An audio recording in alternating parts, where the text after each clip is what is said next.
Always trying to get right to the heart of the matter. We're diving deep today into those incredible peaks, Mount Everest and Annapurna. But we're not just going to talk about, the geography or climbing stories. Right. We're also going to look at the mysteries and beliefs that surround them. Definitely. Like legendary creatures and cultural beliefs.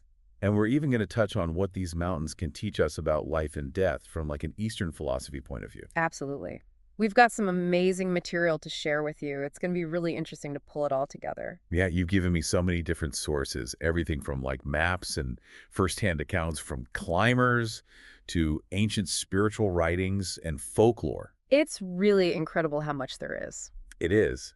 Our mission today is to uncover those fascinating insights that are hidden within all these sources. We'll be exploring why these mountains are so captivating. And the myths and legends that seem to just cling to their slopes. Right. And the really transformative experiences that climbers have shared about their journeys. And then we'll look at how Eastern thought tackles those ultimate questions of existence. Yes, it offers such a unique perspective, hopefully one that resonates with our listeners. Okay, so mountains, they're more than just.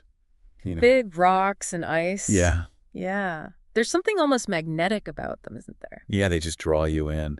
Chand and Puri, they wrote about the three voices of nature that you can really feel in these places. Interesting. Yeah, the voice that kind of pushes you to struggle and endure. The one that fills you with, like, wonder and joy.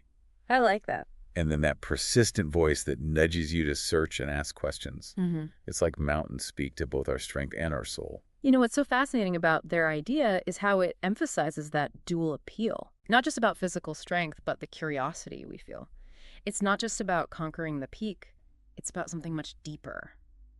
And if we think about Kant's concept of the sublime, we see similar ideas. Right, the sublime, that sense of awe, mixed with that feeling of being overwhelmed when you're faced with something truly massive. Exactly. Kant believed that this feeling elevates us and makes us feel our own resilience. Mm. And mountains embody that. Absolutely. Their sheer size and presence. It's like they're saying, I'm huge, but look at you, you're here. Yeah, I love that. But, And Kant also emphasized that limitlessness of nature, those aspects that are infinite and nearly impossible to grasp, they actually bring us a unique sense of contentment. oh, I see what you mean. Like when you gaze across this endless vista of mountain ranges, it's humbling, but also peaceful.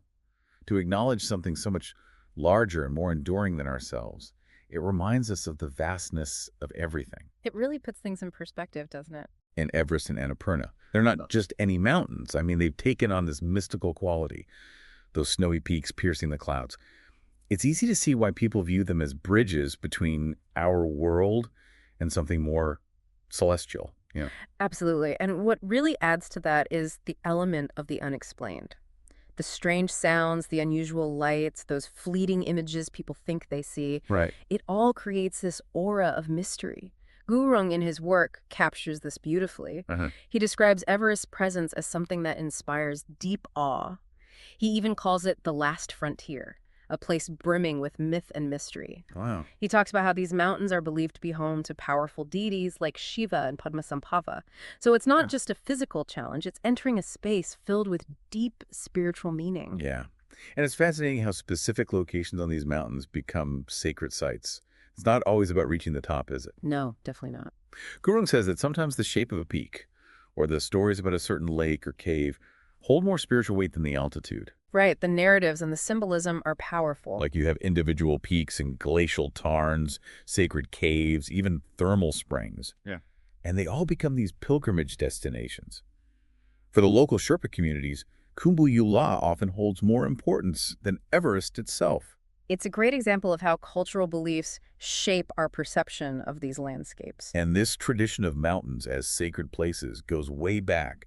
The Puranas, those ancient Hindu texts, describe high-altitude ranges as holy places, even Swarga, the Hindu heaven. I see. And in his book Himalaya, A Human History, Douglas reinforces this idea.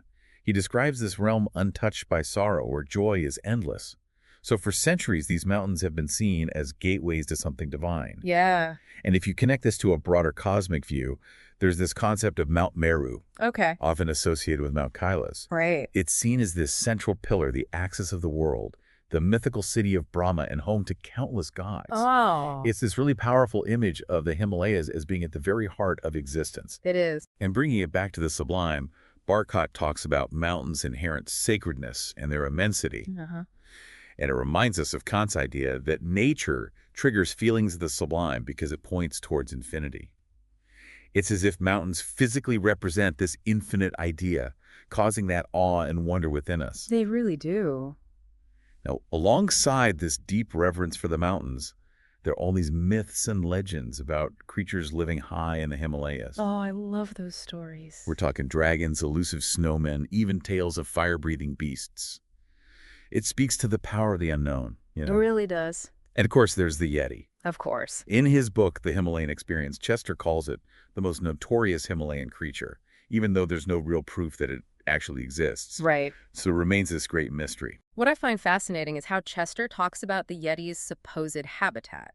Those dense, unexplored forests of the eastern Himalayas between 2,000 and 3,500 meters.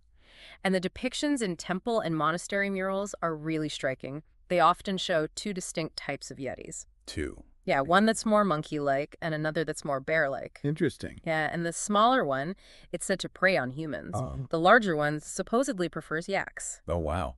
And even though Chester acknowledges that there's no concrete evidence, he does mention that the Khumbu Icefall area is where people have claimed to encounter the Yeti, which keeps the mystery alive, right? Absolutely. And Hillary, in his own writings about the Khumbu Valley, talks about the Yeti as well. Right. He interviewed monks and Sherpas, and while many believed in the Yeti, only one, Sentenzing, actually claimed to have seen it. Hillary himself remained skeptical, but he couldn't completely dismiss all the stories. The footprints in the snow, the alleged Yeti scalp in the Kumjung Monastery, a bony hand at Pangboche, and all those tales passed down over generations. It's so interesting. Yeah, it really shows the cultural divide. Deep belief in the Himalayas versus Western skepticism. And this Yeti narrative, it's more than just a spooky campfire story. Oh, definitely. It's this mix of fear, maybe a little horror, but also excitement and wonder.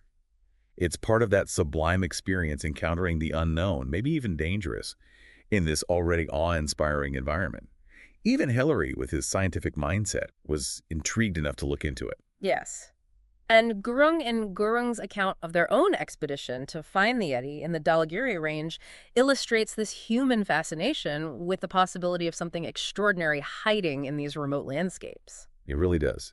So this pursuit of the Yeti, it almost mirrors the mountaineer's journey, doesn't it? Yes. Burke's idea of the sublime, as Brady explains it, emphasizes how terror and fear can be intertwined with excitement and joy. Uh-huh. And the Yeti embodies that. The danger and the thrill of the unknown. Now, moving away from creatures for a bit, let's not forget the spiritual significance of the Himalayas. They're believed to be the home of gods and spirits.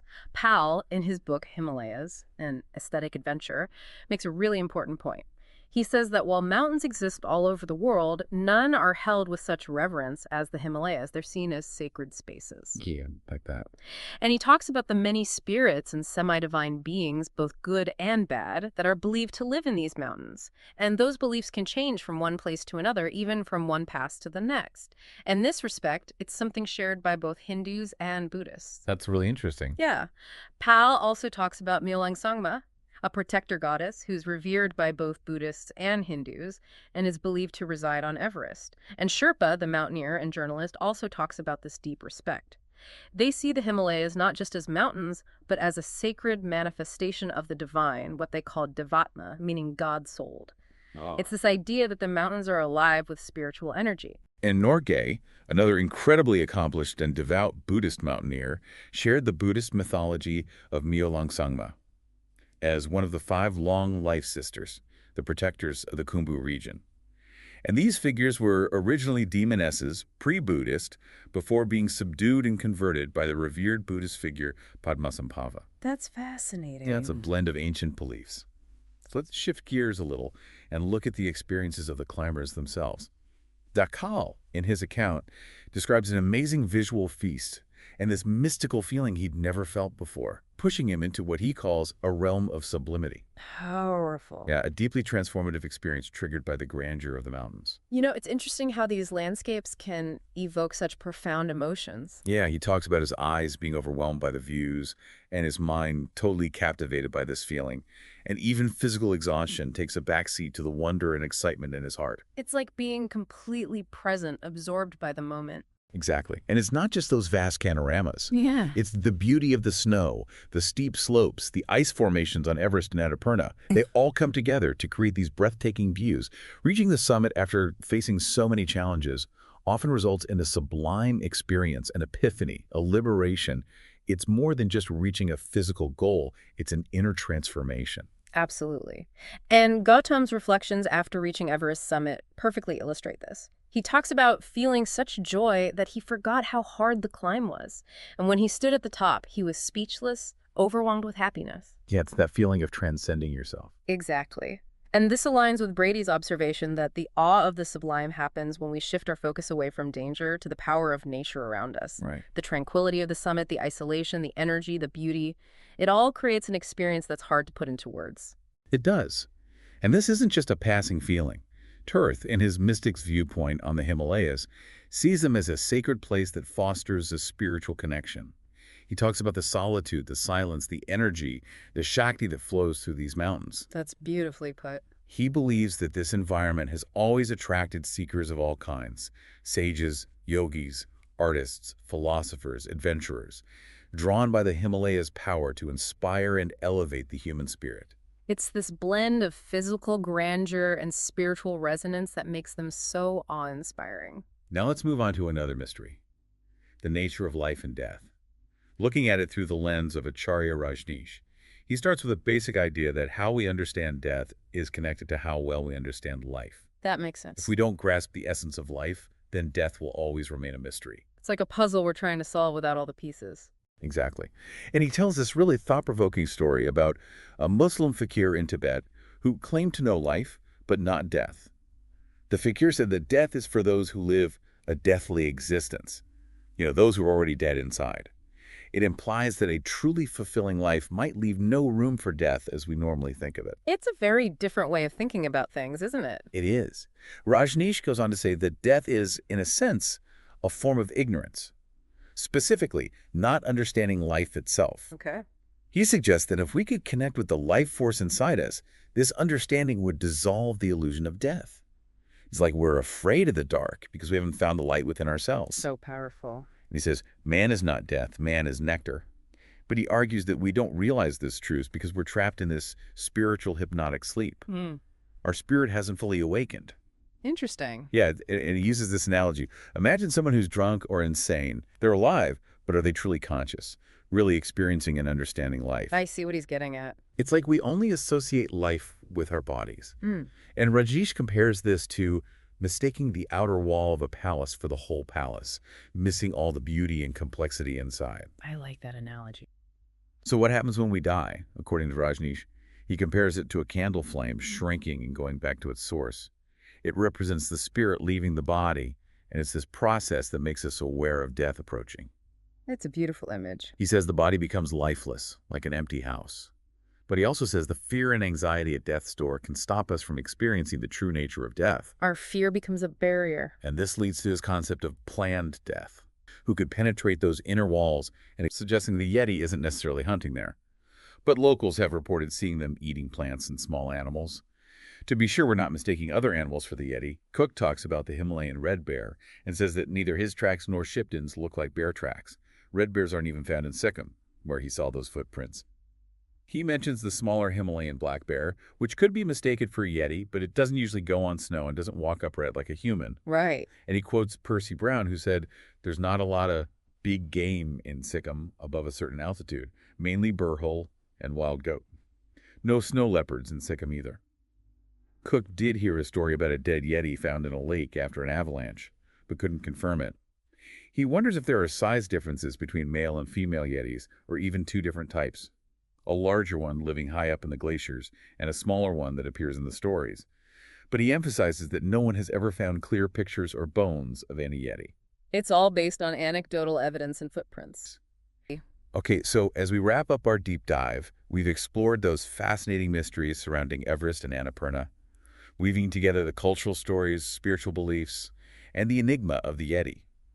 We've also looked at the Eastern philosophical views on life and death, which hint at a reality beyond our usual perception. It's something to think about.